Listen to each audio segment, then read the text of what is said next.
Welcome to social post. నేను స్వామి కాంరత్. ఈరోజు gold rate చూసుకున్నట్లయితే 1,38,000, అలాగే సిల్వర్ రేట్ చూసుకున్నట్లయితే 2,52,000 వరకు ఉంది.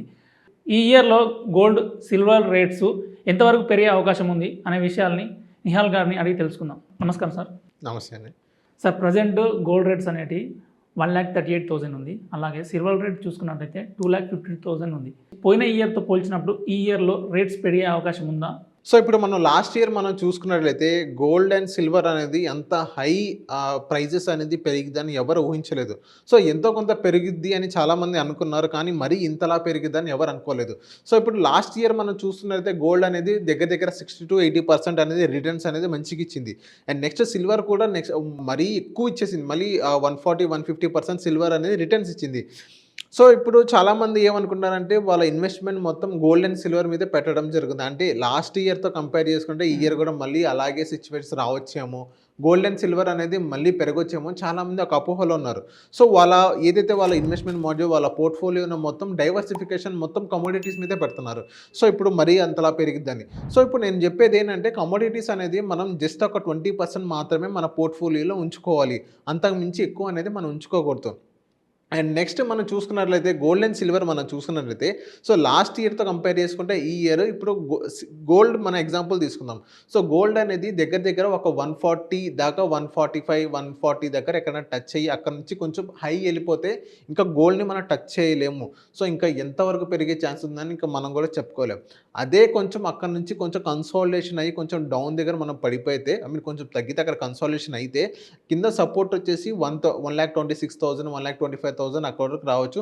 ఇంకా అక్కడ నుంచి సపోర్ట్ ఇంకా కొంచెం తగ్గితే ఇప్పుడు 1,10,000 1,17,000 అని అంతవరకు అలా రావచ్చు. సో ఇప్పుడు గోల్డ్ మనం విషయానికి వచ్చినట్లయితే పైన అనేది 146-140 దగ్గర కొంచెం బ్రేక్ కొంచెం హై వెళ్ళినా కానీ ఇంకా గోల్డ్ని మనం పట్టుకోలేం.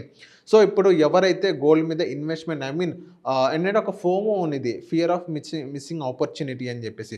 సో ఇప్పుడు గోల్డ్ మీద ఎవరైతే ఇన్వెస్ట్మెంట్ చేయాలనుకుని ఇంకా తగ్గిద్దేమో ఇంకా వెయిట్ చేద్దాం అని ఒక దానికోసం వెయిట్ చేస్తారు.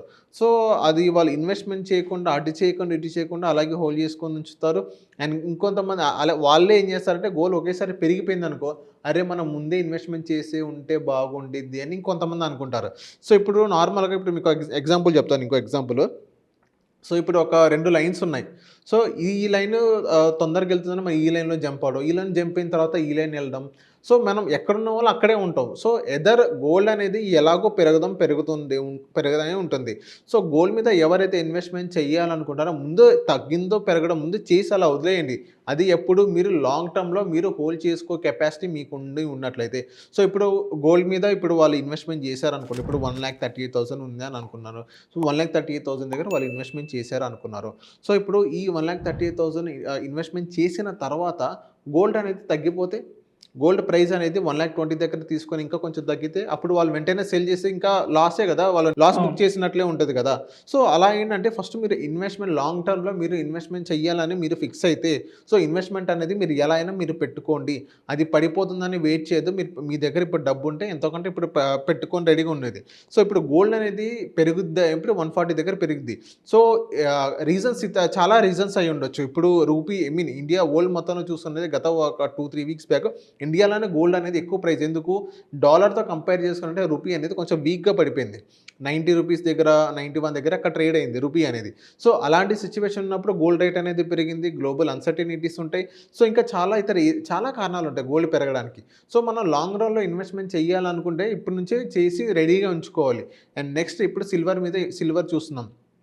సో ఇప్పుడు చాలామంది ఏం చేస్తున్నారంటే సిల్వర్ మీద ఇన్వెస్ట్మెంట్ చేయాలనుకుంటారు. సిల్వర్ ఇంతలా పెరిగిద్దని ఎవరు అనుకోలేదు. సో సిల్వర్ అనేది అంతలా పెరిగింది. 140-150% అనేది రిటర్న్స్ అనేది మనం జనరేట్ చేసి ఇచ్చింది. సో లాస్ట్ ఇయర్ గనక ఈ ఇయర్ కంపేర్ చేసుకున్నట్లయితే సిల్వర్ కూడా పెరిగే ఛాన్సెస్ అనేది మనకి కనిపిస్తున్నాయి ఎంతో కొంత. అండ్ నెక్స్ట్ ఇంకోటి ఏంటంటే సిల్వర్ అనేది చాలామంది మొన్న రీసెంట్గా ప్రాఫిట్ బుకింగ్ కూడా చేసుకున్నారు. సో వాళ్ళు దగ్గర 160-170 దగ్గర ట్రేడ్ అవుతున్నప్పుడు సిల్వర్ అనేది అప్పుడు పర్చేస్ చేయడం జరిగింది. సో ఇప్పుడు 250 సంథింగ్ అక్కడ దాకా వచ్చింది ఇప్పుడు సిల్వర్ అనేది. సో ఇప్పుడు మొన్న రీసెంట్గా వన్ ఆఫ్ మై ఫ్రెండ్స్ వాళ్ళందరూ ప్రాఫిట్ బుకింగ్ చేయడం జరిగింది. సో ఇలా ఏంటంటే వాళ్ళు ఈ షార్ట్ టర్మ్లో ఎవరైతే ఇన్వెస్ట్మెంట్ చెయ్యాలి, ఐ మీన్ ఒక 1 మంత్ కానీ ఒక 1 ఇయర్ లోపు మనకి ఇంతలా రిజల్ట్స్ వచ్చింది, మనం వెంటనే ఇన్వెస్ట్మెంట్ చెయ్యాలి అనే సిల్వర్ మీద కానీ గోల్డ్ మీద అలా ఉంటే కొంచెం మీరు హోల్డ్లో ఉండండి. లాంగ్ టర్మ్ అయితే మీరు ఖచ్చితంగా మీరు గోల్డ్ అండ్ సిల్వర్ మీద మీరు ఎలాగో మీరు ఇన్వెస్ట్మెంట్ చేసేది. ఫ్యాక్టర్స్ ఏమైనా ఉన్నాయా పెరగనీకి, సిల్వర్ పెరగనీకి? సో సిల్వర్ అనేది చైనా అనేది మనకి బయటికి ఇవ్వడం ఆపేసింది సిల్వర్ అనేది. సో అక్కడ ఒక రీజన్ ఉంది. ఎందుకంటే 70% సిల్వర్ అనేది చైనా దగ్గరే హోల్డ్ అయి ఉంది. సో ఇప్పుడు సిల్వర్ అనేది ఒక ఇండస్ట్రియల్ మెటీరియల్ అది. సో సిల్వర్ అనేది ఈవీ బ్యాటరీస్లో కానీ, సోలార్స్లో కానీ, సోలార్ ప్లాంట్స్లో కానీ అలా యూస్ చేయడం జరుగుతుంది. సో అది one of the reason consumption అనేది ఎక్కువ అవుతుంది. అది ఇండస్ట్రియల్ మెటీరియల్ కాబట్టి. సో ఇప్పుడు అది కూడా వన్ ఆఫ్ ది రీజన్ అయి ఉండొచ్చు. డిమాండ్ ఎక్కువ ఉంది, సప్లై అనేది గ్రౌండ్లో కొంచెం తక్కువ ఉంది. సో అది కూడా వన్ ఆఫ్ ది రీజన్ చెప్పుకోవచ్చు సిల్వర్ పెరగనీకి. So whatever gold and సిల్వర్కి ఫీడింగ్ కావాలి, పెరగాలన్నా కానీ తగ్గాలన్నా. పెరగాలంటే మంచి మెయిన్ ఫీడింగ్ కావాలి గోల్డ్ అండ్ సిల్వర్కి. సో అలా ఉంటేనే గోల్డ్ అండ్ సిల్వర్ ప్రైస్ అనేది పెరిగే ఛాన్సెస్ ఉంటుంది. సో ఈ ఇయర్ లాస్ట్ ఇయర్లో ఇచ్చిన రిటర్న్స్ ఈ ఇయర్ ఇస్తుందా అంటే సో డిపెండ్స్ అపాన్. ఇప్పుడైతే చెప్పాను కదా, గోల్డ్ అయితే 140, 142 దగ్గర అక్కడ సపోర్ట్, ఐ మీన్ అక్కడ బ్రేక్అవుట్ అయ్యి కొంచెం పైకి వెళ్తే ఇంకా గోల్డ్ని మనం పట్టుకోలేం. అదే 1,26,000 చేంజ్ కొంచెం తగ్గితే అక్కడ సపోర్ట్ తీసుకొని అక్కడ దాకా ఉండొచ్చు. సో ఇప్పుడు ఏంటంటే చాలామందికి పెరిగే ఛాన్సే కనిపిస్తుంది, కొంతమందికి తగ్గే ఛాన్సే కనిపిస్తుంది గోల్డ్ అనేది. సో డిపెండ్స్, ఒకసారి మనం చూడాలి ఏమవుతుందో. గ్లోబల్ అన్సర్టనిటీస్ ఏమన్నా అటు ఇటు అయినా కానీ మళ్ళీ గోల్డ్ పెరిగే ఛాన్సెస్ ఉంది. అండ్ డాలర్కి అగైనెస్ట్గా బ్రిక్ నేషన్స్ ఒక కరెన్సీని తీసుకురావాలనుకున్నా అది చాలామంది గోల్డ్ పర్చేస్ చేయడం జరుగుతుంది. సో టన్స్ ఆఫ్ గోల్డ్ అనేది అన్ని కంట్రీస్ పర్చేస్ చేస్తున్నాయి. సో అది కూడా వన్ ఆఫ్ ది రీజన్ అయి ఉండొచ్చు. చూద్దాం ఇప్పుడు ఎవరైతే ఇన్వెస్ట్మెంట్, ఐ మీన్ గోల్డ్ అనేది కొంచెం పెరిగే ఛాన్సే మనకు కనిపిస్తుంది. ఎవరైతే లాంగ్ రన్లో ఇన్వెస్ట్మెంట్ చేస్తాం అలా హోల్డ్ చేసుకొని ఉంచుతారంటే వాళ్ళు ఇన్వెస్ట్మెంట్ అనేది యాజ్ యూజువల్ మనం చేసుకోవచ్చు. అదే సిల్వర్ అనేది కూడా అది ఎక్కువ వాలిడిటీ ఉండేది, కొంచెం చూసి ఇన్వెస్ట్మెంట్ చేయాలి సిల్వర్ అనేది. సార్ గోల్డ్, సిల్వర్ ఈ రెండిట్లో దేనిపైన ఇన్వెస్ట్మెంట్ చేస్తే బాగుంటుంది ఈ ఇయర్లో? సో కమోడిటీస్ దేని మీద ఇన్వెస్ట్మెంట్ చేసినా కానీ మంచిగానే ఉండదు. గోల్డ్ అనేది మన కన్జంప్షన్ కోసం మనం యూస్ చేస్తాం. సో సిల్వర్ అనేది ఒక ఇండస్ట్రియల్ మెటీరియల్. సో మీరు ఇన్వెస్ట్మెంట్ చేయాలంటే కమోడిటీస్ మీద మీరు ఇన్వెస్ట్మెంట్ చేయాలంటే ఒక 20% మాత్రమే మీ పోర్ట్ఫోలియోలో మీరు మెయింటైన్ చేయండి. ఏదైనా సరే, సిల్వర్ అయినా, గోల్డ్ అయినా, కాపర్ అయినా, ఇతర ఏదైనా మెటల్స్ అయినా కానీ మీ పోర్ట్ఫోలియో ఒక 20% మాత్రమే మీరు ఇన్వెస్ట్మెంట్ చేసుకోండి. ఫిజికల్ సిల్వర్ అయినా కానీ, ఫిజికల్ గోల్డ్ అయినా కానీ, ఫిజికల్ గోల్డ్, ఫిజికల్ సిల్వర్ మీరు కన్జంప్షన్ కాబట్టి మీ కెపాసిటీని బట్టి మీరు ఇన్వెస్ట్మెంట్ చేసుకుంటే, ఐ మీన్ మీరు ఇన్వెస్ట్మెంట్ చేసుకుంటేనే మీకు మంచి రిటర్న్స్ వస్తాయి. ఓకే, థ్యాంక్ యూ సార్ మా సోషల్ పోస్ట్కి వచ్చినందుకు. Thank you.